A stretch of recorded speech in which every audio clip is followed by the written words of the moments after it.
So I'll give you a quick overview, but they are the following. It's A, you need support and buy-in from key stakeholders, and B, you need to have the right tools and methods in place and the resources in order to implement research, execute it properly.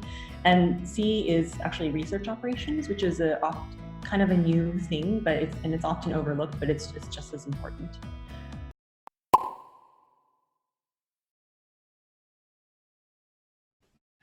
今回、ポップインサイトという会社でセミナーの方を開催させていただいておりまして、弊社は企業様がウェブサービス上で本当に伝えたいことというのが実際にお客様であるユーザーに伝わっているのかどうかというところのギャップがかなり生じているというところを問題視しております。これを弊社ではコミュニケーションバグというふうに呼んでいるんですけれども、これをなくすことで企業様もユーザー様もハッピーになるように社会をより良くしたいなというところで活動しております。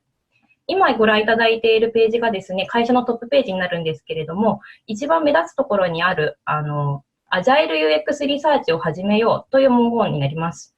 先ほどコミュニケーションバグという文言を申し上げたんですけれども、そちらをためのアジャイル UX リサーチという方法が一番最適だなと弊社では考えております。UX リサーチをやっていくには主に2つのスタイルがあります。そもそもこのウォーターフォールとアジャイルという言葉自体は、開発スタイルを示す用語なんですけれども、UX リサーチと開発はかなり近しい存在だと考えています。UX リサーチで調査して判明した改善点をですね、ウェブサービスにおいては開発部門に依頼して、それを反映してもらう必要があることが多いからですね。UX リサーチのスタイルにおいては、今まではウォーターフォール型というものが主流だったんですけれども、市場の素早い変化に対応すべく、アジャイル型への転換が進んでいる状態です。ウォーターフォール型の UX リサーチでは、調査設計の段階からかなり厳密に行って、企画から分析まで1ヶ月以上長いスパンをかけて大規模な調査を行うことが普通ですね。1調査あたり数十万から数百万かかるのが相場でして、環境の変化の少ない市場や大きな戦略といった意思決定を求められる場に向いていると言えます。一方、私たちがビジネスの成長の近道だと考えるのがアジャイル型の UX リサーチです。チームに UX リサーチの専門家を置くことで、会議でこの Google アナリティクスの数字はこう出てるけど、具体的にユーザーってこういう考えて動きをしたんだろうっていった細かい疑問や論点をすぐに調査することが可能だと考えています。1調査が数万円から高くても数十万円でアジャイル型の UX リサーチですとできるので、結果を見るのに数日程度ですぐに気軽にリサーチができる環境っていうのがかなり市場に求められているのかなと思い、弊社ではこのアジャイル型の UX リサーチをどんどん世の中に広めていきたいと思い、こういったセミナー等の開催をさせていただいております。こちら最近弊社の方でリリースさせていただいた海外の UX の記事なんですけれども、この2つのスタイルでウォーターフォールとアジャイルを比較した際のプロジェクトの成功度合いに関する興味深い調査の結果になります。人間を中心に物事を設計していくプロである人間中心設計専門家という資格を持った方々にアンケートを取ったところ、しっかり時間をかけて設計して開発をしていくウォーターフォール型は2009年の調査の時にはアジャイル型を少し上回っていたんですけれども、2016年の調査ではスピーディーにこまめに行っていくアジャイル型の方がよりプロジェクトが成功する度合いが高いと感じているという結果が出ました。UX リサーチにおいてもユーザーの声をすぐに聞くためによりクイックに調査をしていくアジャイル型をぜひ進めていきたいと弊社では考えております。記事について気になる方いらっしゃいましたら、弊社のページの方に公開されておりますので、ぜひご覧いただければと思います。しかしですね、アジャイル型の UX リサーチ、すごくユーザーの声こまめに聞けていいなと思っても、実際に体制構築をするにあたってかなりハードルがあります。1点目は社内理解が得られないこと。2点目は UX 人材の採用や育成が難しいこと。3点目はリサーチの予算がかけられないといったことですね。1点目の課題に関しては、本日グロリアさんに UX リサーチ体制の構築方法をテーマに話していただくんですけれども、いろいろな業界の方にお話しいただいてセミナーを開催していくことで理解を深めたり関心を持っていただく方を少しでも増やしていこうと考えています。2点目、3点目に関しては弊社がご提供させていただいているサービスで解消させていただければと思っており、後ほど少しご紹介させていただきます。はい、ということでに入っていきたいと思います。ご本人からも自己紹介していただくかと思うんですけれども、先に簡単にご紹介させていただきます。本日お話しいただくのはグロリア・キムさんです。グロリアさんは今、アメリカのカリフォルニアの方にいらっしゃいまして、同日中継の方でつながせていただいております。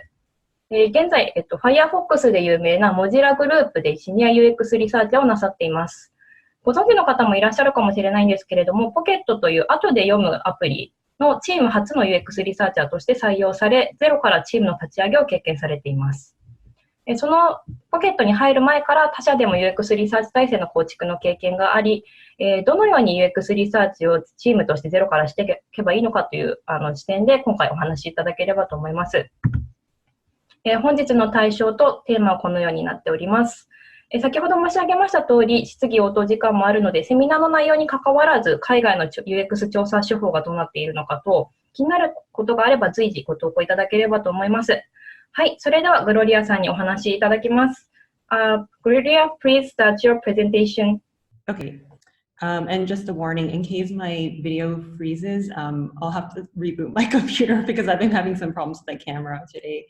But yeah, I'm so happy to be here. I'm very excited to give you a talk about how to build user research especially in a company from scratch.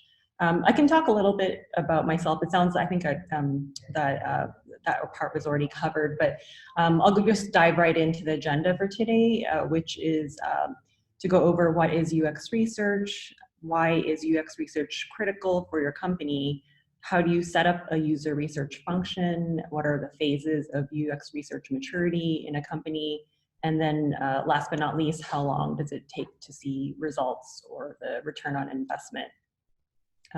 Let's start off with the first part, which is what is user research, user experience research.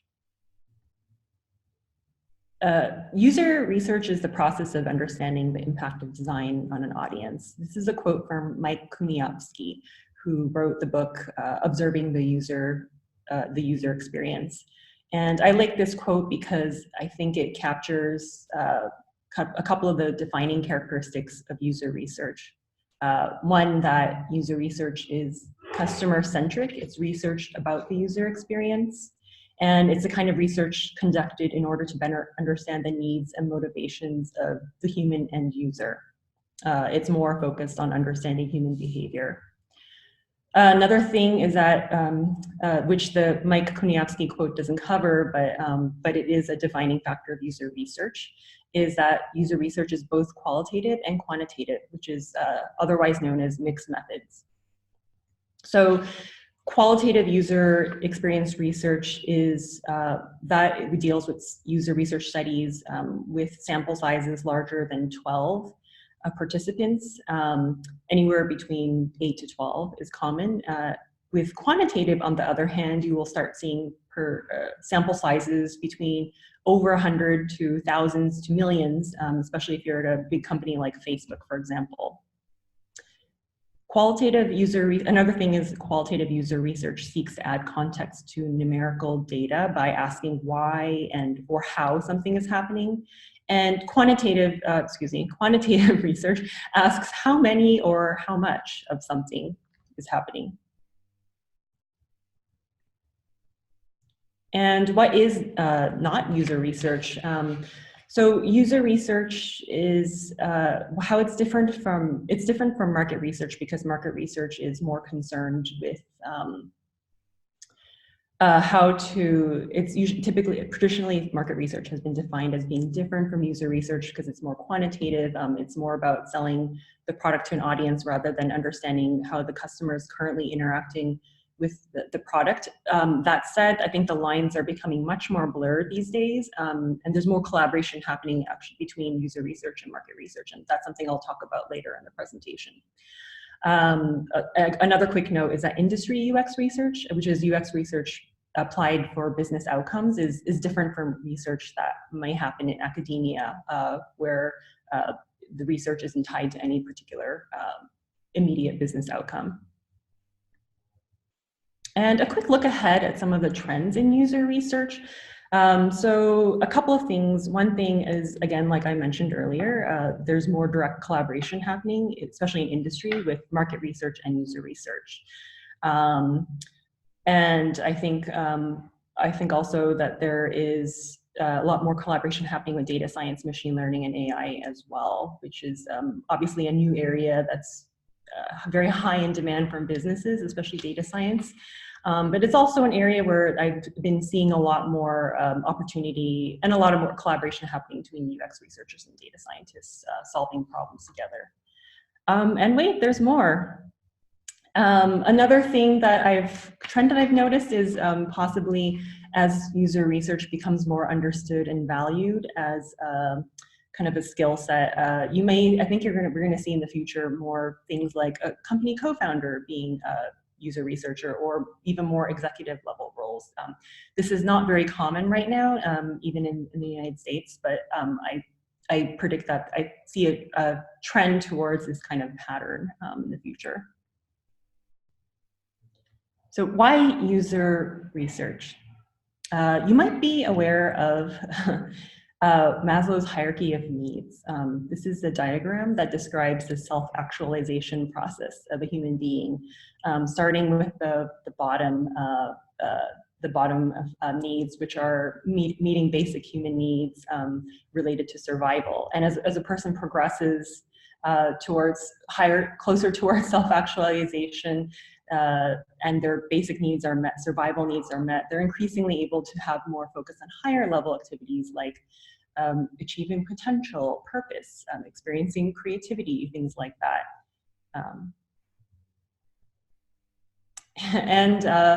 Much like Maslow's hierarchy of needs, I think companies, especially small startups, have a similar kind of actualization process happening, where in the beginning, the business is preoccupied with survival, especially the first 2 years of a startup, which I have a lot of experience with. But once the basic needs are covered, it's then easier to focus on the more civilization-oriented issues, like belonging, purposeful work, diffusing politics, and increasing customer empathy across the organization. I think in survival mode, user research can be a crucial part of how the company can exist, and thus it serves a more pragmatic role. So a type of user research problem that would be posed to a user researcher at a company in survival mode would be needing research to better design an onboarding process that can increase user acquisition and sales. And bigger companies, on the other hand, user research is best started within a smaller division or a sub-product of the company, of the larger company. And I think this is because this gives researchers a chance to conduct research from building a product from scratch, which means that the product development process is started with research and questioning and testing, and not with the research and testing coming after the product's already built. I think that's not the best way to, that's not the best time to have research after the product is built. It's better to have it before. Here is a chart from CD Insights, a popular venture capital database, and it shows, they ran a survey, I think about a year ago, that showed the top causes of why startups fail or why they die. And one of the things that what they realized was that a lot of the top reasons were reasons where if they incorporated some form of research, they could have avoided product failure. In a nutshell, you want to make sure that you are building the right it before you build it right, which is a quote from Alberto Savoia. He was a VP of engineering at, I think, Google pre-IPO, so quite early, and Sun Microsystems as well. And his idea is that because most ideas fail about 90% of the time in the market, and his message is very passionate about how important the testing and research phase and pre-prototyping or prototyping as he calls it, is before you invest resources and times into prototyping and developing a potential new product. So building the right it takes research and kind of creative forms of testing and validating your product's value proposition. And this step is one that should not be missed. I highly recommend this book actually to anybody, any startups or even large companies that are looking for ways to innovate. There's a link to the book right at the bottom here. This is another, I think, a great quote from Paul Graham, who is from Y Combinator, co-founder of Y Combinator, Silicon Valley startup incubator where like Airbnb, Stripe, and Reddit came from. And as legend has it, Paul Graham has distilled the top 3 priorities for any early stage startup. And that is to make stuff, talk to users, exercise. And the third one is exercise is also, he says it a bit in jest, but I think the point is that in the survival phase of a company, or especially as early stage startup, user research is crucial. It's pretty much one of the 3 things that you should be doing in order to survive. And so at a startup or a company that has their basic survival needs already met, I think I call this civilization mode. You reach civilization mode. And user research can also contribute when they're in startup or companies in civilization mode as well, because there are a lot of ways that research can impact higher level problems, such as having purposeful work, diffusing politics, increasing empathy across the organization. And there's a link here to a Medium article I wrote actually about the benefits of these types of benefits in this type of startup mode. So again, I think one of the things that one of the outcomes, benefits of user research in civilization mode is that ability to reduce redundant, pointless work, and diffuse conflict or reduce politics, or being anti-hippo. Hippo means highest paid opinion in the room, and I have here a link to an article that explains it, but a lot of business studies have determined that one of the biggest reasons why, most common reasons why a product development process is slowed down is because of the hippo syndrome, highest paid opinion in the room, where they're not really paying attention to the data and running more off of opinions. And of course, increasing user empathy across the organization is another great benefit of having user research. So to recap, once you have user research as a habit in your organization, your company, it's powerful. And I think that it's powerful in many ways. One of the things is, of course, you're able to better make informed decisions. The other thing is the team gains, you gain confidence from making those informed decisions, and that improves team morale because they're able to move faster. And another thing to note is that user research is a team sport. So there's a saying in English called saying the whole is larger than the sum of its parts, which simply means that the small pieces add up to something greater than what each individual piece can achieve themselves. And another metaphor I actually like to use to describe how user research functions in an organization or a company is that it's like the small wheels that's attached to the another small wheel, but that small wheel is attached to another wheel, and finally through force multiplying, because they're connected to one another, even this movement of the first small wheel can eventually impact the movement of the largest wheel, and that largest wheel, once that moves, you can actually change the direction of like a huge machine or a company, even a company direction. So great, now that user research sounds like something that you might want to have for your company. And if you have no user researchers, then the first problem would be, how do you hire one? So here are some considerations you might want to think about when you're thinking about hiring a user researcher. So I think there are a couple of different levels of hiring. The beginner one is the kind of the worst case scenario where the consultant or where you hire a consultant or a part-time UX researcher who works internally, and maybe to try out one small project just to see how you can benefit from it. And I think this is hiring someone part-time is better than not having a researcher at all, because at this point, any research is better than no research, and you can only gain. And in the intermediate scenario, this is where you have one full-time dedicated user researcher. This is more appropriate for a small startup or maybe a small department in a larger company. And the more advanced scenario is when you have multiple user researchers at a company. So I have here the rough ratio of 1 to 5, so 1 researcher for 5 designers, for example. But I think I have a link to an article that explains this. A study was run by Jeff Sorrow, who is a quantitative user researcher in the Bay Area. And he found this out through running a survey with a lot of companies. I think it's a little bit actually outdated now.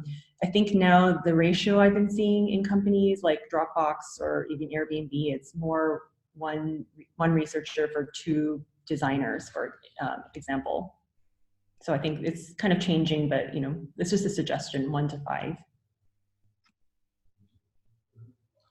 And once the researcher is hired and set up at their organization, after being the foundational researcher at 3 times at least with Blurb and Axios, and then now at Pocket, I've learned that there are kind of 3 key ingredients for launching a successful user research function.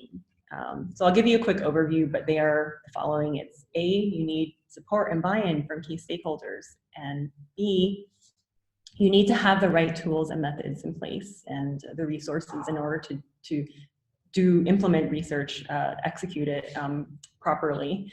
And C is actually research operations, which is kind of a new thing, but it's often overlooked, but it's just as important. So let's dig into the different ingredients.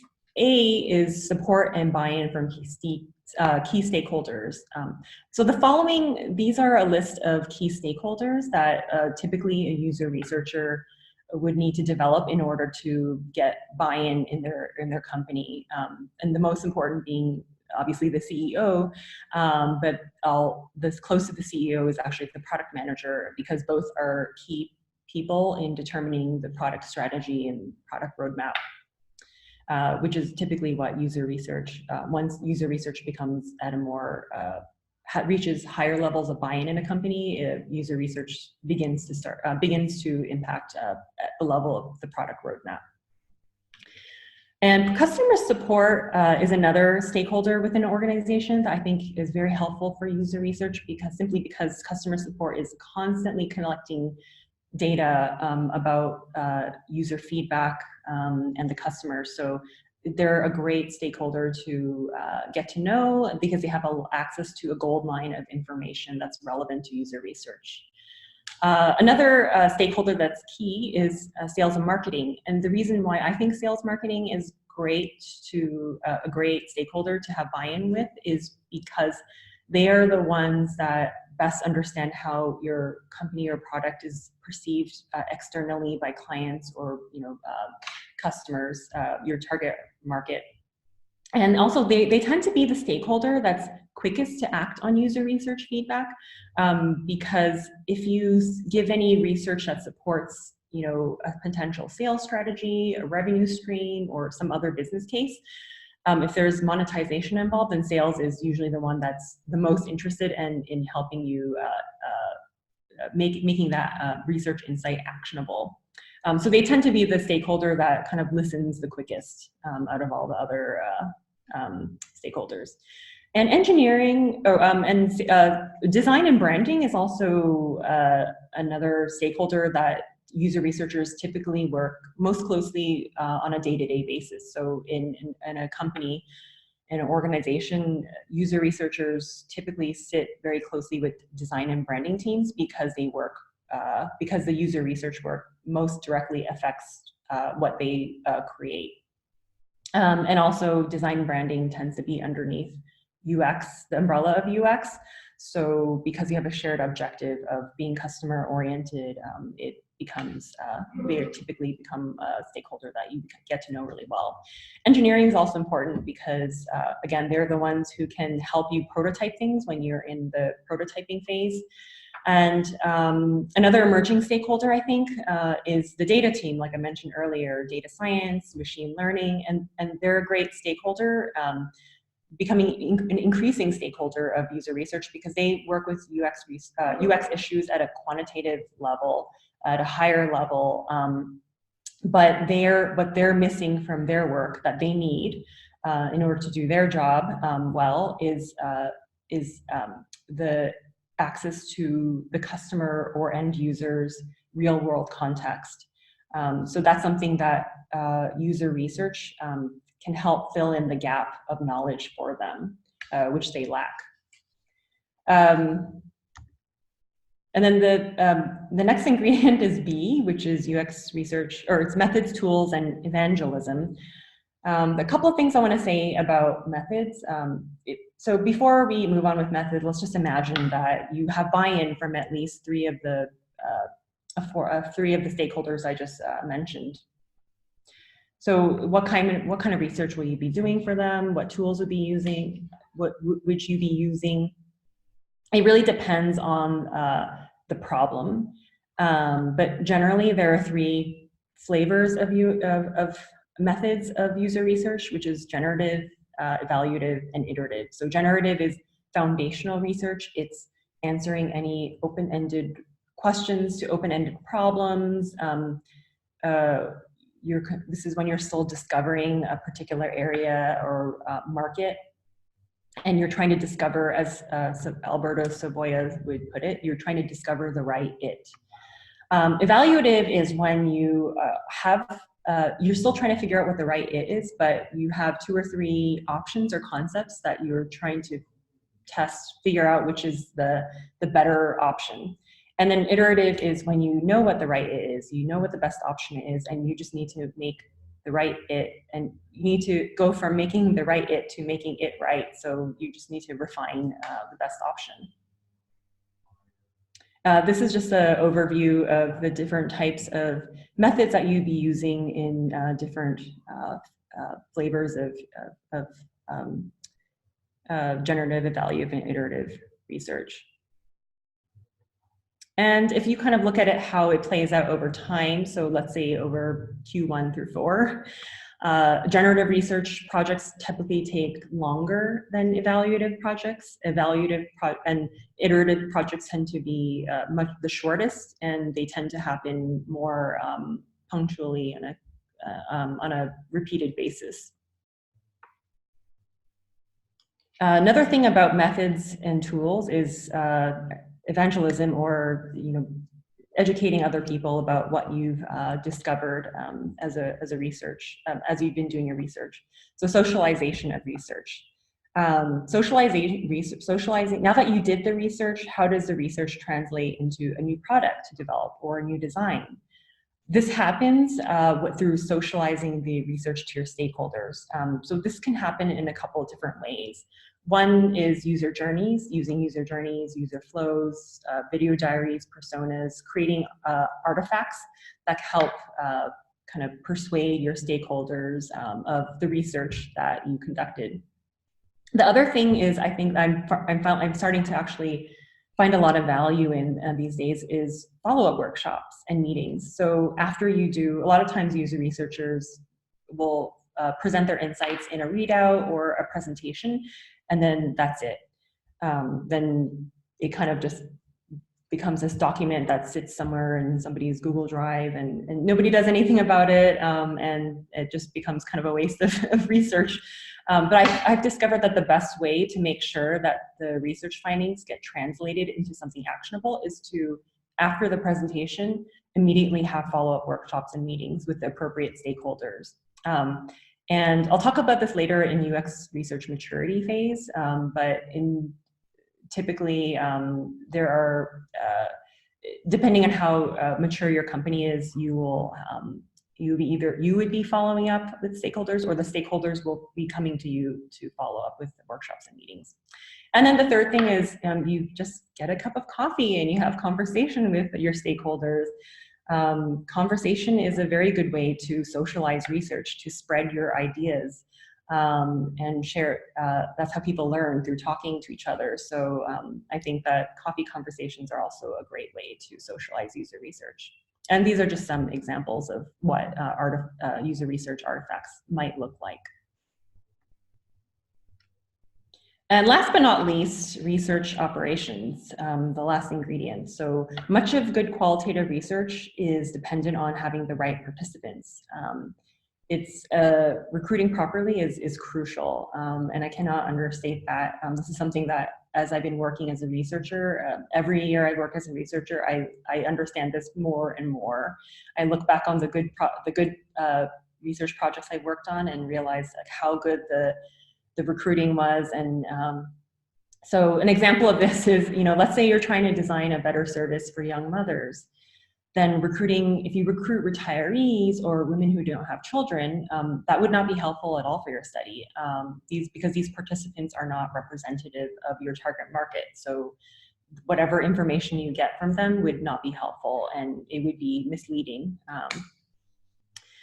And then these are some options for ways that you can do quality recruiting. So one way is external vendor, working with a recruiting agency. It's quite expensive, but if you have the budget, it's highly recommended. Or a more budget-friendly option is user testing platforms and services like usertesting.com in the US. Another option is Snowball Recruiting. So let's say that you want to find your target market are people who work in warehouses who are operating machines or robots. Then you would need to go into those warehouses and talk to one person who operates a machine. And then after you talk to that person, you discover if he knows of another person that you can talk to. And then you can kind of, Snowball Recruiting is a way of recruiting based on behavior and relevant behavior and relevant scenario. And now that you've set up your user research function, what are the stages of evolution or phases in UX research? And just like that there are phases in the moon, I think there are also phases in UX maturity. So it really runs the gamut. It really goes from gaining trust to trust is gained. Let's look at what's happening while user research is still in that beginning phase of gaining trust. At this point, what the user researcher would do, you would take on small, quick wins to prove that user research can help solve problems. You would pick easy problems at this point because it's not about solving hard problems right now. It's about showing that you can have small, achievable, low-risk wins. And then this is partially also to boost team morale, company morale. And then once you kind of get that morale, you raise the team morale, then you can focus on, you can move slowly towards medium-sized initiatives of moderate risk. So moderate risk would be improving an existing product feature. And this is what it looks like. At this point, the researcher is typically still going to their stakeholders, but this is kind of the attitude that you would find when you're in the gaining trust phase of UX maturity. You would hear a stakeholder saying something like, "We can try out user research. What we're currently doing isn't working, and we can't figure out what the problem is." And once you kind of move towards, once you'll find that the attitude towards researchers change once trust is gained in the organization. So here are some examples of what you would hear once trust is gained. And at this point, stakeholders will often be coming to you. You wouldn't be going to them. They would be coming to you with their problems. So you would hear things like, UX research showed us that feature X was not being used by customers, and now we know why, and usage is improved. That's a kind of a common kind of feedback you would hear when you're still gaining, once trust is gained. Another thing, the best example of gained trust is when a stakeholder comes to you and says something like, "Oh, we're thinking about building a new service for our customers, and we need user research to make sure it's a real customer need before we build it." That's an excellent sign that they trust user research. So trust is gained at that point. And again, so when you're in the phase of gained trust in an organization, you would then be taking on larger initiatives with larger risks. So you'd be working on, the projects would be end-to-end product launches or exploratory research that takes more time than just, a couple of days to a week. And at this point, I would still advise also to continue the small, quick wins, whatever kind of small, easy, low risk research and testing that you can do, that you keep that kind of momentum going, just so that it keeps the team constantly reminded of the utility of user research. Oops. So often people ask, how long does it take to see the results of user research? And my response is, it depends. I think in a bigger company, it takes at least 6 months. That's actually a very generous estimate. It takes anywhere between 6 months to up to a year or even more if it's a mega corporation, for instance. For a small company or a startup, it could be as quick as 2 to 3 sprints plus the time that you need in order to gain user feedback or gather data from analytics. So those are that's usually my answer for how long does it take to see the return on an investment of user research. And yeah, so that is all.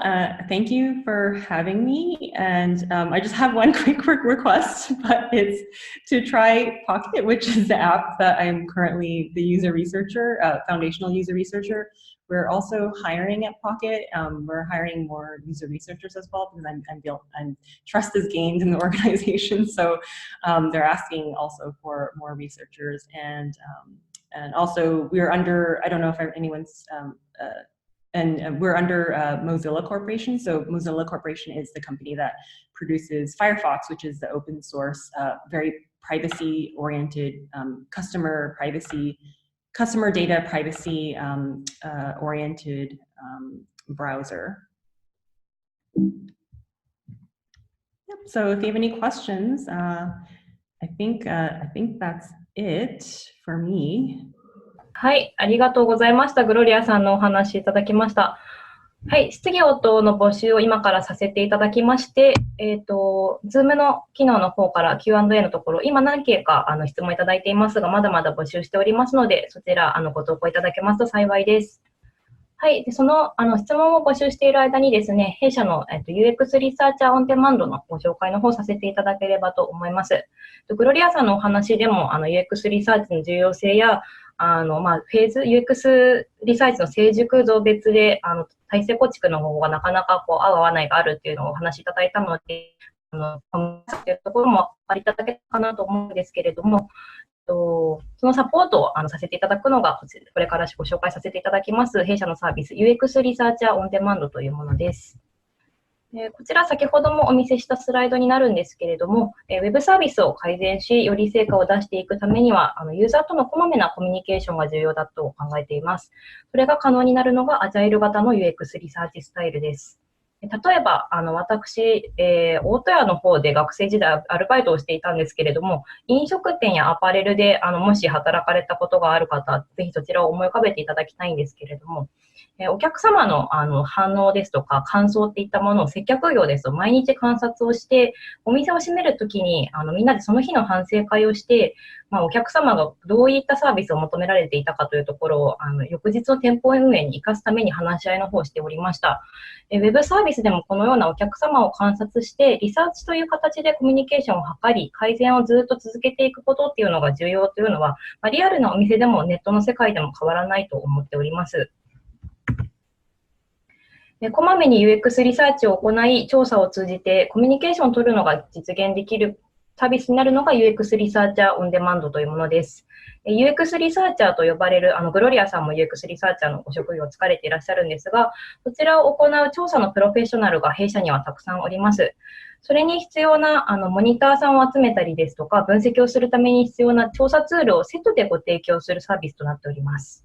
一般的な調査はですね、調査内容に応じて費用が大幅に異なってきてしまったり、調査票を作るだけで数十万かかってしまったりと、なかなか会議で出た、これユーザーってどんなふうに考えているんだろうといった疑問を解決するためにすぐに調査をするっていうのがなかなかしづらい現状がありました。そこで UX リサーチャーオンデマンドは月額60万円ほどの定額制となり、UX リサーチャーの稼働時間内でしたら、お気軽に調査をすぐにしていただくということが可能になります。もし御社の方でこういった体制づくりにご興味があれば、お客様の業界の過去事例がなかなかネットで公開できていないものも多数ございますので、そちら後ほどお送りするアンケートに個別相談会といった形で項目を設けておりますので、そちらにご希望の旨書いていただけますと、私なり香川の方なり島崎の方なりからご連絡させていただきますので、よろしくお願いいたします。UX リサーチの活用フェーズは様々ございまして、開発段階からリリース後の検証まで幅広くご活用いただけます。もしご興味ございましたら、ぜひご連絡いただければ。はい。これから Q&A セッションの方に入りたいと思います。はい。それでは森川さん、よろしくお願いします。はい。では Q&A のセッションに入りたいと思います。これまで質問投稿いただいている皆さんどうもありがとうございます。Okay, then Gloria, we will move on to the Q&A session. We've been receiving some questions from our participants. If it's possible, it might be better if you can share your slides again while answering your question. Okay, then the first question has been asked in English. And it says, after building the division of UX research, what was the most difficult thing or most important thing to conduct operation? How do you share the feedback with UX designers? What's the question? Can you answer to this? Yeah, so I think that the best way, when you're working with UX designers, the good thing is that you are typically sitting with the designers on a day-to-day basis. So it can be anywhere between doing a presentation for the UX designers, or doing a workshop with them, working with them like on a design thinking workshop situation. So that's one way that you can socialize the research with UX designers. But because UX designers are also the type of stakeholders that user researchers typically you're sitting right next to them usually on a day-to-day basis. A lot of socialization also happens from conversation as well. Okay, thank you. So the conversation and workshop might be the important things. How do you share the feedback with UX designers as a UX researcher? Yeah, so again, you can share it either in a more formal way with a presentation. Okay. Or you can share it with them, so like artifacts, okay. like user journeys, user flows. Those are things that UX designers and product designers pretty much understand. Another way you can so there's actually an in-between that as well. So wireframes are also a good way for user researchers to help communicate your findings to UX designers or product designers. That's actually slightly not typical of a lot of user researchers. Okay. I know a lot of PhDs who have never wireframed anything in their life. So they typically they kind of stop at the presentation, the research report part, and they don't really wireframe. But if you come from a design background, design research background, I actually was a UX designer and interaction designer before I became a researcher full-time. So for me, I'm able to start the wireframing process, and I understand like the design process a little bit better. So I can kind of start it for them when necessary. Okay, thank you very much. I'll translate that into Japanese. あといただいたご質問に対してなんですけども、UX リサーチの部門を作った上で最も重要になったことは何かというご質問をいただいたんですけれども、デザイナーと一緒に仕事をすること、ワークショップを一緒にすること、やっていくことが重要だというようなお話でした。それから UX リサーチャーの立場として UX デザイナーにどのようにフィードバックを行っていくべきかというご質問については、フィードバックはかしこまった形でプレゼンテーションのような形で行うことももちろんあるんだけれども、ラフな形でもいいので日常的に実施していくことが重要だというようなお話でした。またもし可能なのであれば、ワイヤーフレームであったりですとか、デザインプロセスの一部に対する理解も UX リサーチャーが持った上で、例えばプレゼンテーションの最後にワイヤーフレームとしてはこういうことが考えられますみたいなものを追加するであったりですとか、そういった工夫をやっていくことが、UX デザイナーとのコミュニケーションを円滑に進める上で重要だというお話でした。はい、ご質問ありがとうございました。続いていただいたご質問です。日本では UX リサーチの職業についている人がすごく少ないです。アメリカでは採用する際、人を選べるほどたくさん人材がいるのでしょうかというご質問聞いてみたいと思います。Okay, Gloria, the next question is, in Japan, there are very few talents working as a UX researcher. In the US, are there many UX researchers in the job market that you can actually choose who to hire? That was the question. Yeah, so actually I've heard that about Japan. I know one good UX researcher there, but she's one of the few that I know of who are based in Japan. Yeah, I would say in the Bay Area, there are a lot of UX researchers working there. That's a big market, I would say, for recruiting UX researchers. New York is another good city that has a lot of user research communities or people working as UX researchers. I'm actually based in LA right now, and there's also a small research community here as well. So I think any large city in the US, you can find user researchers. But yeah, I think it's become, but the Bay Area is the biggest market for sure, by far. Thank you very much. What do you think might be the idea to expand that community of UX researchers or expand the job market? Do you mean to expand it to hire UX researchers to be in Japan or? Right, yes, in numbers. Okay, so well, one way is, I think the way that UX research really developed in the Bay Area is the tech industry. So user research actually existed in things like aerospace engineering, like planes and people designing things for pilots, and also cars. And there's always a human factors is actually the kind of the what UX research used to be back in the day before we had personal computers and apps and things like that. Okay. But I think that the tech software industry is what really, and startups are really what helped it kind of become much more of a higher demand. And because there's higher demand, there are like more people who are working in that area, and because there are more people working in that area, there's more conversation that's happening, and more conversation, there's the communities. Community can be the community is usually organized by things like Google groups and Slack, the Slack.com. Yeah, right. Groups and a couple of other, I think Slack groups and Google groups, as well as conferences. Those are the three main places that I've met a lot of user researchers as well. Okay, thank you very much. はい、今いただいたご回答ですけれども、まずアメリカのベイエリアでは大きな UX リサーチャーのマーケットがあるというお話でした。ベイエリアというのは、おそらくシリコンバレー中心としたであったりですとか、サンフランシスコ周辺のエリアかと思います。それからニューヨークも同様に大きな UX リサーチャーの市場があるというお話です。で、グロリアさんは現在ロサンゼルスにいらっしゃるんですけれども、ベイエリアと比べて規模は小さいながらリサーチャーのコミュニティがあるというお話でした。で、アメリカでは大きな都市圏であれば、お話しいただいたような UX リサーチャーのコミュニティがあって、そこに入っていけば採用は可能でしょうというお話でした。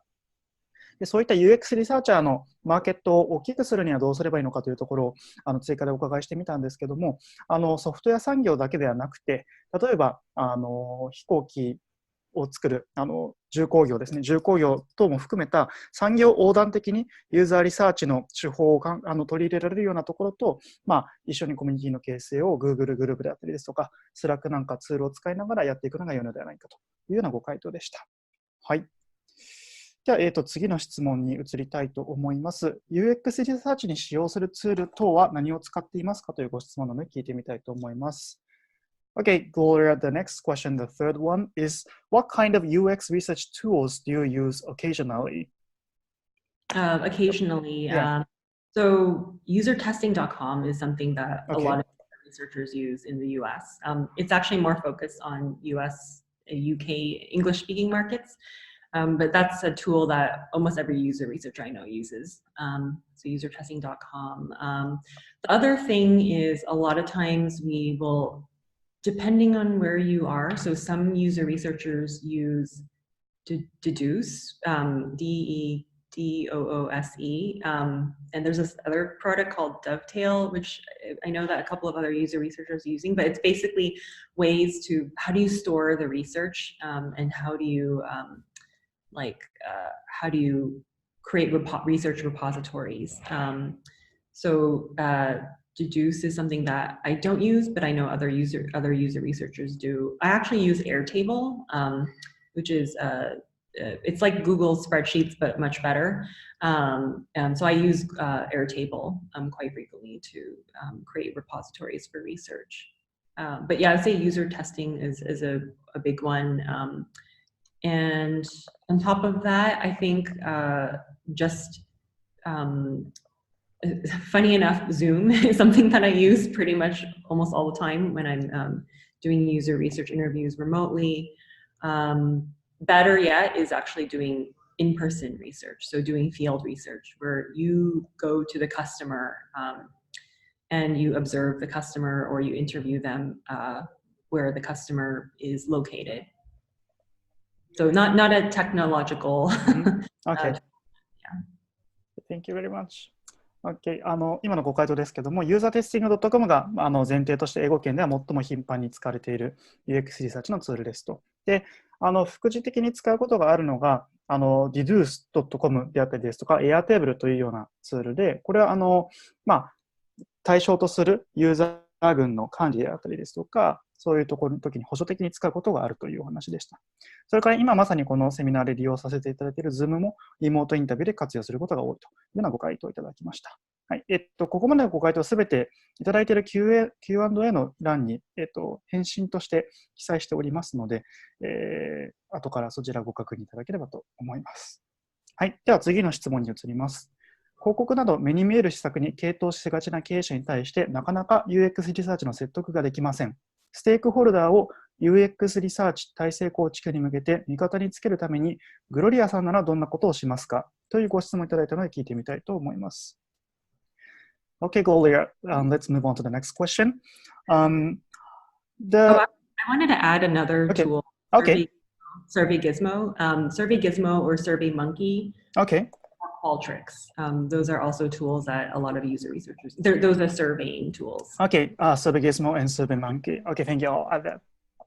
先ほどの質問の回答への補足で、サーベイギズモやサーベイマンキーといったようなものを定量的なアンケート調査を行う際に、利用されることがあるというようなお話でした。はい。Okay, so on to the next question.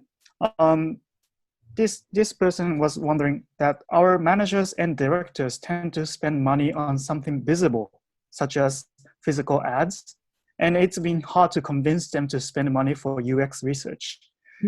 If you were to persuade those stakeholders to build a UX research team, what will be your move?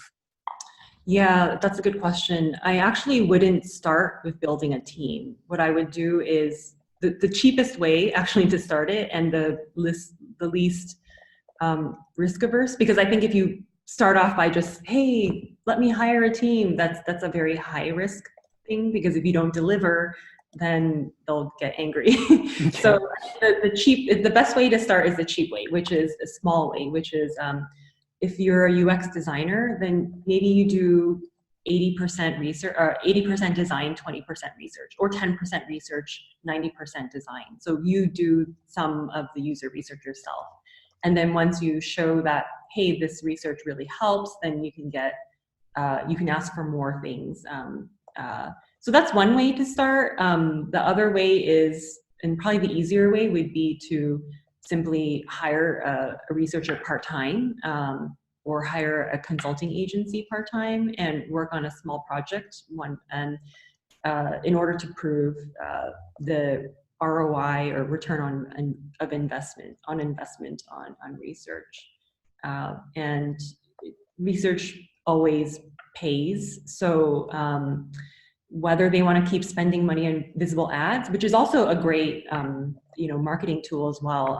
It's actually something that I want Pocket to do more of, getting like subway billboards and things like that. But I think that once you start proving to them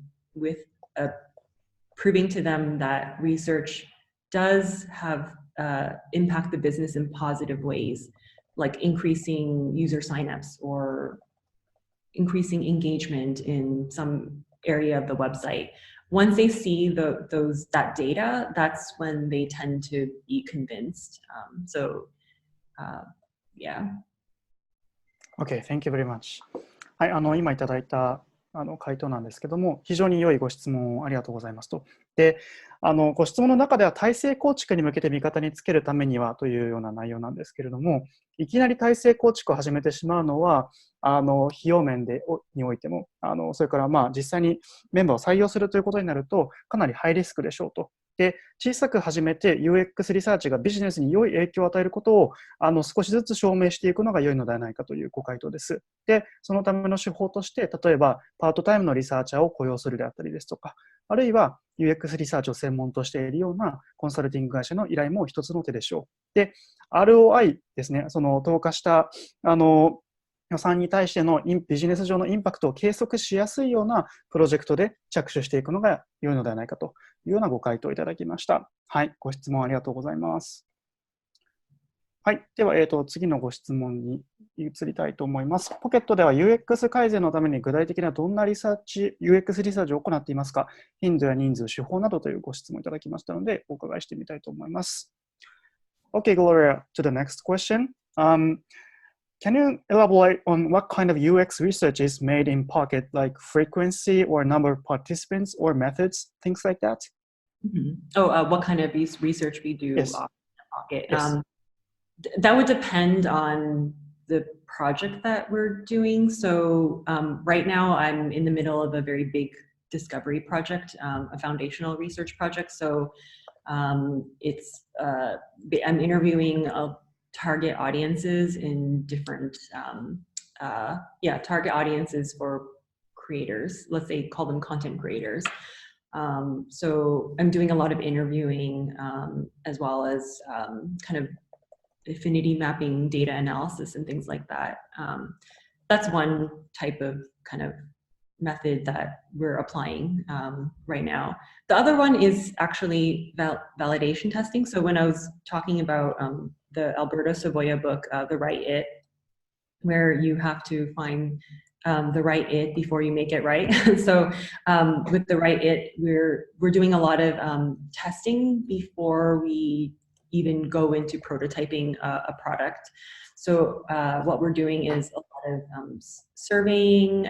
We're doing a lot of intercept recruiting for participants in order to validate kind of some of the ideas that we have before we even move forward with concepting those ideas. Okay, so it depends on the phase, whether it is already released or is it still under construction, or is it still idea based? It depends on the phase of the product or the functions. Yeah. Okay. はい、頂戴したご回答なんですけども、そのUX 改善のために具体的などんなリサーチを行うかというのは、その対象とするアプリケーションのであったり、機能のフェーズによるというご回答でした。で、もうリリース済みのアプリケーションに関して言うと、もう定期的に月次等の単位でインタビューであったりですとか、データアナリシスを通じた UX 改善のヒントを得ているというようなお話でした。で、一方で、こちらがより重要というふうにおっしゃってたんですけれども、バリデーションテスティングと呼ばれるものをリリースがこれからリリースする、あるいはまだアイディアベースである機能に対して行っていらっしゃるというようなお話でした。で、プレゼンテーションの途中で The Right It を作るための作ることが重要というようなお話がありましたけれども、今作ろうとしている機能であったりですとか、アイディアとして持っているようなものが本当にユーザーにとって必要なものなのか、本当に作るべきものなのかということを確認するためのサーベイであったりですとか、オンラインインタビューなんかを頻繁に実施されているというようなご回答でした。はい、ご質問ありがとうございました。続いて、ポケットで特に頻繁に行っている UX リサーチの手法を教えていただきたいです。インタビュー、ユーザビリティテスト、アンケートなどあると思うのですが、どの手法をどういう背景、理由で頻繁に使っているか伺いたいですというご質問です。はい、関連するご質問かと思うので、お伺いしてみたいと思います。Okay, Gloria, the next question is, we would like to know about the type of UX research that you use frequently. Like, I think you have many options like interviews or usability testing and quiz and stuff. We would like to know what kind of purpose you use those UX research methods. Yeah. And how frequent do you use those methods? Yeah. So with usability testing, this is something where you typically want to be doing consistently over a period of time. So maybe it's actually the example, Pocket's actually not a good example for ongoing usability testing. When I worked at Delivery Hero, it was. So Delivery Hero was a food delivery app. And they were constantly always making updates and changes to it, like every week, basically, every sprint. So what we did was we did usability testing, in-person usability testing or remote using, I think, Usability Hub and usertesting.com in order to get feedback to figure out what we can optimize. So that's something that we don't necessarily do at Pocket right now often, although when we're like, we have something that's already developed, a feature that we're trying to figure out how to improve, then we would be doing more usability testing. I think at Pocket right now, because I am their first dedicated user researcher, we're still doing a lot of foundational projects. I'm doing a lot of generative research for them. So it's a lot of interviewing of different types of participants for different types of the different types of properties that Pocket owns on the internet. So whether it's the Firefox New tab or whether it's the Pocket Android app or the iOS app, it really depends on what we're trying to figure out. That was a bit of a long answer, so apologies for that. Okay, thank you. And how about enquests and questionnaires, things like that? Do you do those research methods occasionally? Yeah, questionnaires. So surveys. I think that's what you mean, right? Surveys. Yeah, right. We're constantly using surveys. Surveys and usertesting.com and talking to users, whether in the field or whether remotely. Those are like probably the three most common. Okay, thank you very much. はい、ありがとうございます。ご質問の回答ですけども、前提としてユーザビリティテストがこの中では一番重要ですと。で、ただポケットは実は良い事例ではないかもということをおっしゃっていました。で、グロリアさんが以前勤めていらっしゃったデリバリーヒーローという宅配のあれですね、オンラインの食品配達サービスがあるんですけれども、そこでは毎週スプリント形式でそもそも開発が進んでいたようなんですけども、その中にユーザビリティテストを組み込んで、基本的な習字の流れで実施をしてきたというようなお話でした。でもちろんアンケートなども実施しているんですけども、その冒頭で清水の方から説明があった内容とも一部重複するんですけども、ユーザビリティテストだけでは把握が難しいもの、定量的、定性的な調査、双方を進めることが重要だということで、お互いを補完し合う関係として、これらの手法を組み合わせて使っていたというようなご回答でした。はい。では、次、ありがとうございます。英語でご質問いただいている質問が2つありますね。これらでは読み上げさせていただきます。Okay, Gloria, the next question is, thank you for your lecture on UX. I have a question on gaining trust and trust gained. To whom are you exactly implying part of from stakeholders? To whom? Implying. Who do you report to? Who's my boss or who's my manager? Right. Right now, usually user researchers have a user researcher manager.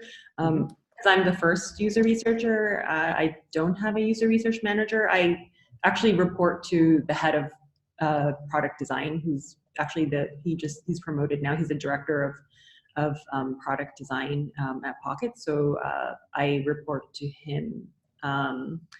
But the question was about gaining trust or yes.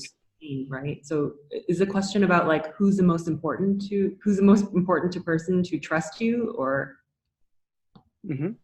Yeah. Who is the most key person you want to gain trust from? Okay. So the CEO and the product manager those are the two people you definitely want to have their trust.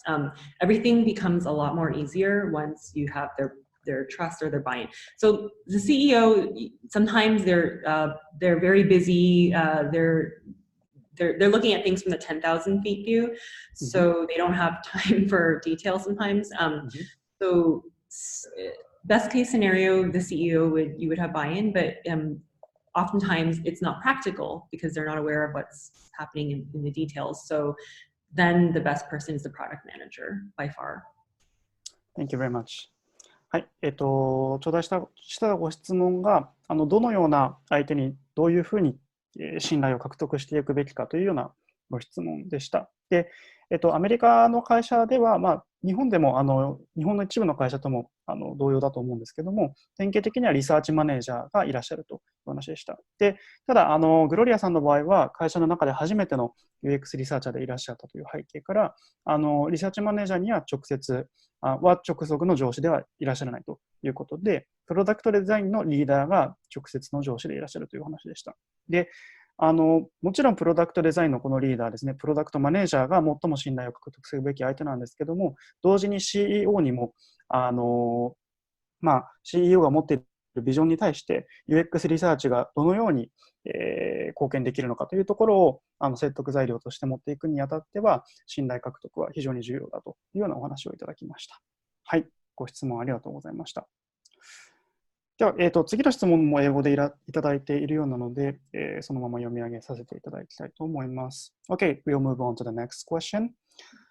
Hi, from your perspective, how do you position the UX research mature level in Japan?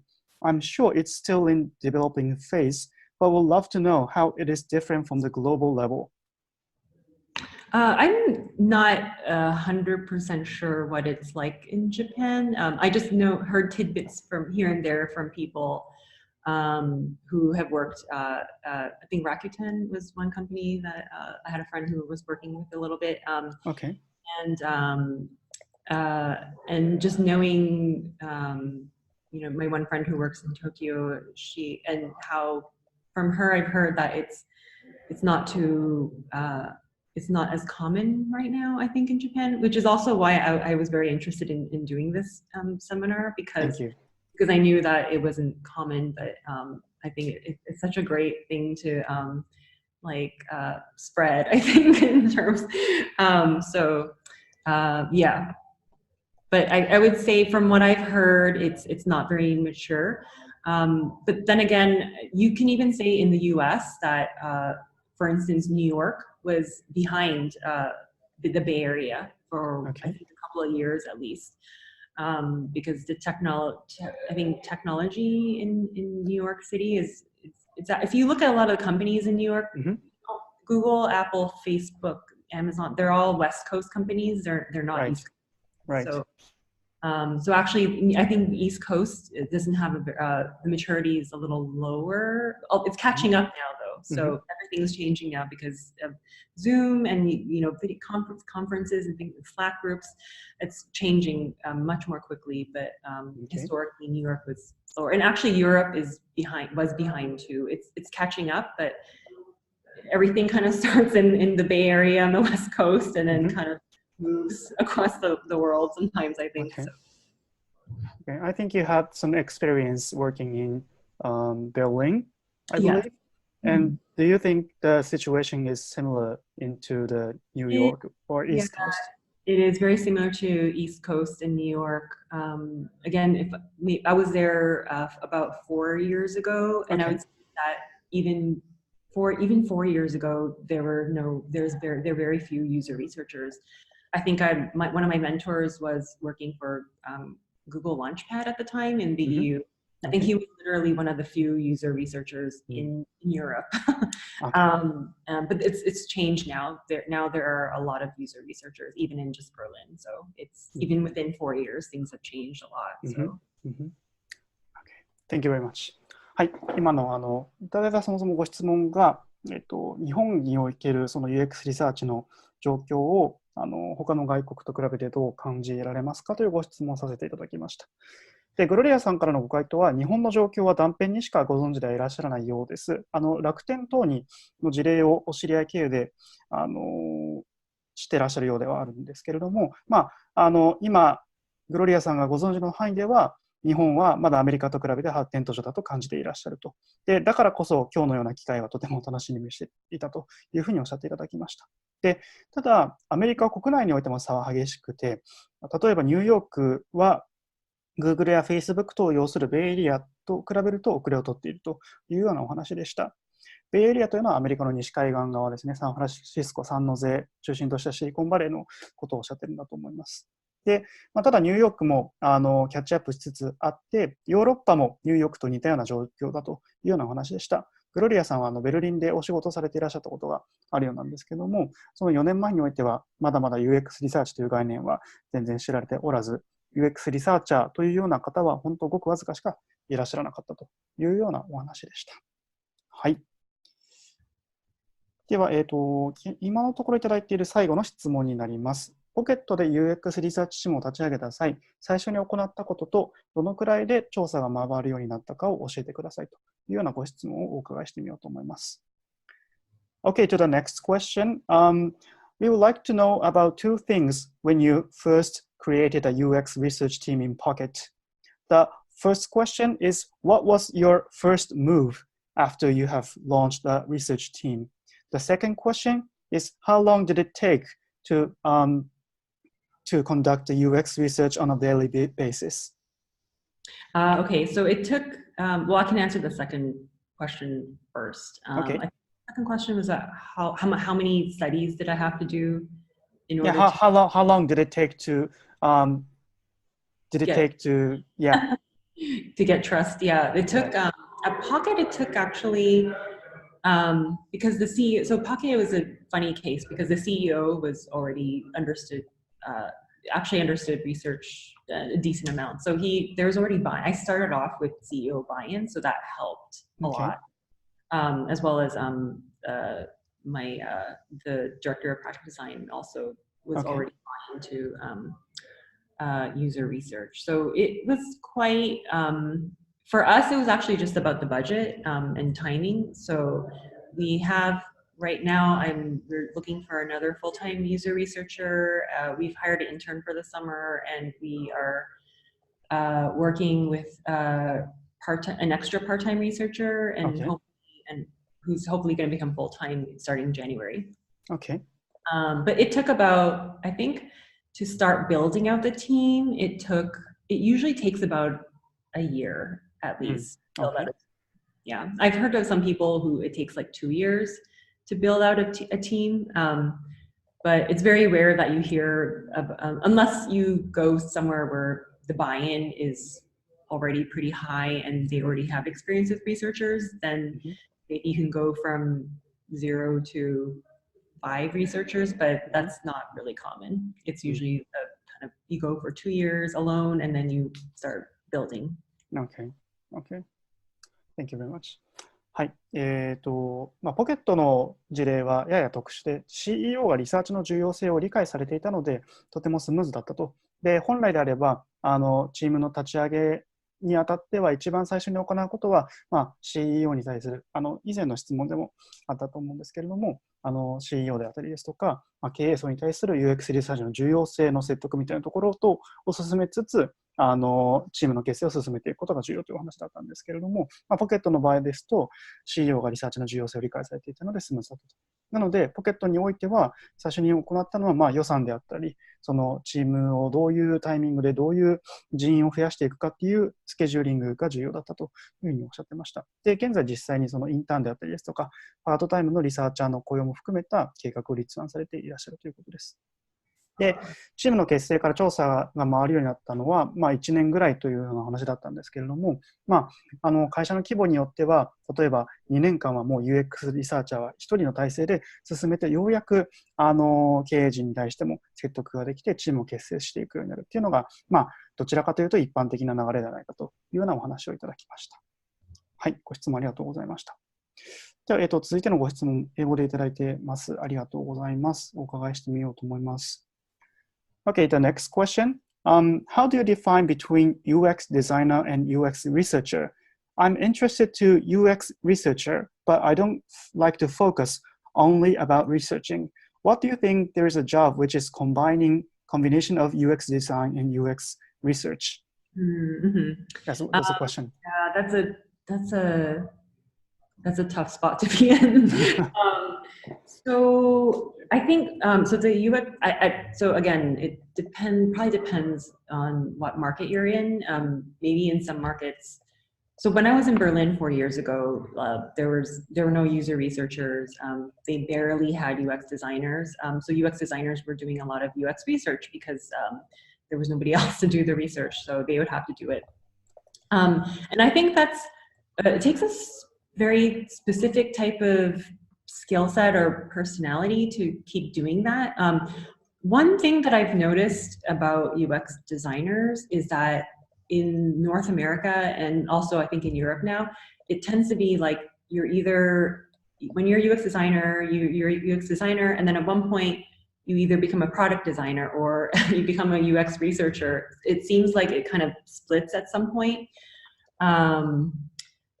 So I would say that if you are more interested in UX design, then probably my guess is that you would probably actually you would go into the product design path eventually, maybe in like a couple of years.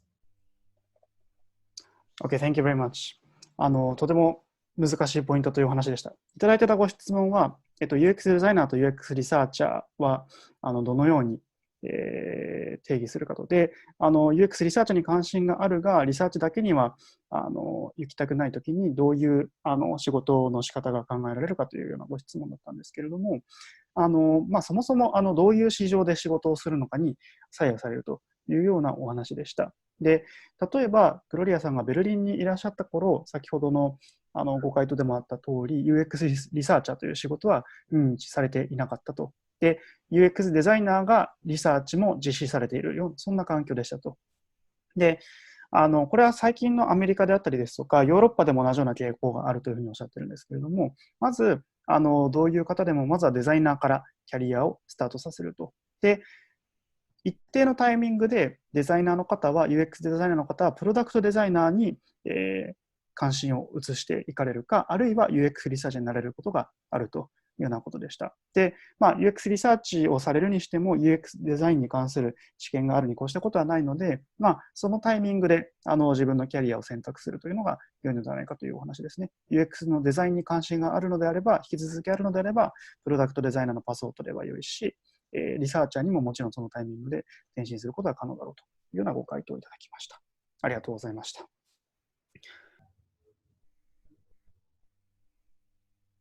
います。はい、本日は、お昼時にも関わらずたくさんの方にご参加いただき、ご質問までいただきましてありがとうございました。アンケートにぜひご協力いただければと思います。ご回答いただいた方に日本語訳をしたもの、資料の方をお渡しさせていただければと思いますので、よろしくお願いいたします。はい、では本日のセミナー以上となります。